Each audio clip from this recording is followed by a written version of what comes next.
ভারতের মতো পরাশক্তিকে টানা ২ ম্যাচে হারিয়ে ইতিহাস গড়েছে আয়ারল্যান্ড। মাত্র ১ রানের রুদ্ধশ্বাস জয়ে প্রথমবারের মতো ভারতের বিপক্ষে টি-20 সিরিজ নিজের করে নিয়েছে আইরিশরা। কিভাবে এলো এই ঐতিহাসিক জয়, চলুন জেনে নেওয়া যাক।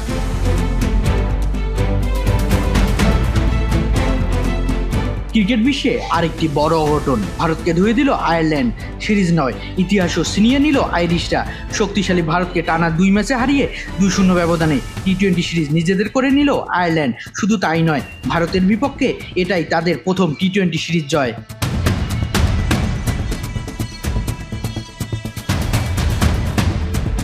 বেলফাস্টে টসে জিতে আয়ারল্যান্ডকে ব্যাটিংয়ে পাঠায় ভারত। শক্তিশালী ভারতের ব্যাটিং লাইন আপের সামনে শক্ত পুঁজির ভিড় করতে পারেনি আয়ারল্যান্ড।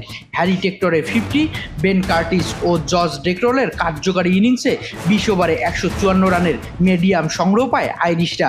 জবাবে বিশ্বের সেরা ব্যাটিং লাইন আপের অসহায় আত্মসমর্পণ যেন ক্রিকেট মোড়লদের লজ্জায় ফেলে। ইনিংসের প্রথম ২ বলে সেরা ২ ওপেনার সঞ্জু স্যামসন ও অভিষেক শর্মা সাজ গড়ে ফেরান জাইমুন্দ্রা। এরপর একের পর এক ব্যাটসম্যানদের ছন্দহীন ব্যাটিং শো যেন ম্যাচকে ছিটকে দেয়।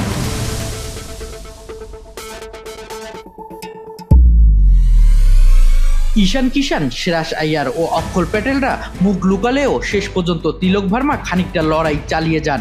৪৬ বলে ৫৫ রানে ইনিংস পারেনি নোঙ্গর জয়ের বন্দরে পৌঁছাতে। শেষ ওভারে নাটকীয় মুহূর্তে যখন দরকার ছিল মাত্র কয়েক রান, সেখানে চাপ সামলাতে হিমশিম খায় ক্রিকেটের পরাশক্তি ভারত। মাত্র ১ রানে হেরে আয়ারল্যান্ডের মাঠে যেন মুখ থুবড়ে পড়ে আইয়ার বাহিনী।